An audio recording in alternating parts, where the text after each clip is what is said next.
What was the experience of import substitution, industrialization, in Latin America?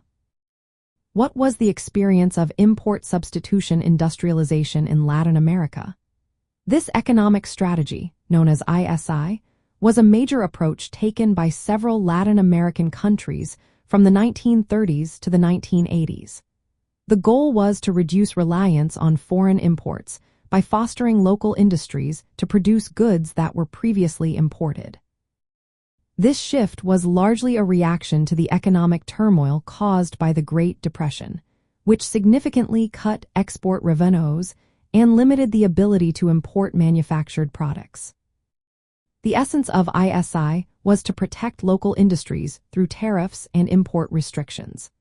By doing this, governments aimed to encourage the production of consumer and intermediate goods within their borders. Key figures like Newell Vargas in Brazil and Juan Domingo Perón in Argentina championed this approach, believing that industrialization was vital for progress and modernization. They saw a strong government role as essential for guiding economic development and reducing foreign dependence. In practice, ISI led to notable industrial growth in larger economies like Brazil, Argentina, and Mexico. It created numerous jobs, spurred urbanization, and helped develop sectors such as steel, textiles, and consumer goods. The strategy also aimed to save foreign currency by replacing imports with locally produced items, which was viewed as crucial for economic independence. However, the outcomes of ISI were mixed. While it did lead to periods of rapid growth and structural changes in the economy, it also resulted in imbalances and inefficiencies. Many protected industries became inefficient due to a lack of competition, which led to higher costs and lower quality products. The focus on domestic markets sometimes limited the ability to export and kept countries dependent on traditional primary product exports for foreign exchange.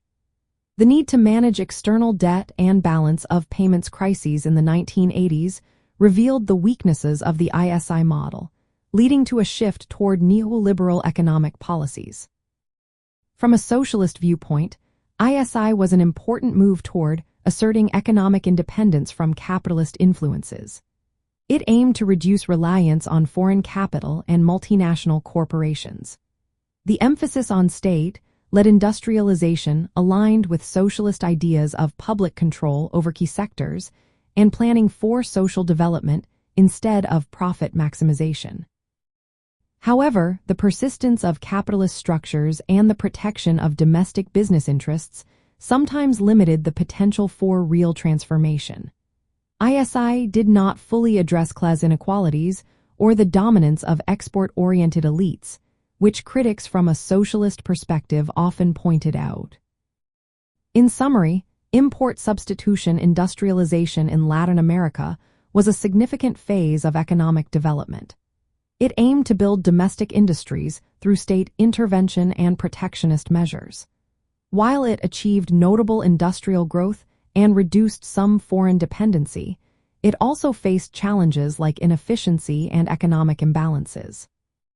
From a socialist perspective, ISI was a step toward economic sovereignty and state-led development, but it did not fully accomplish a just and equitable economic transformation.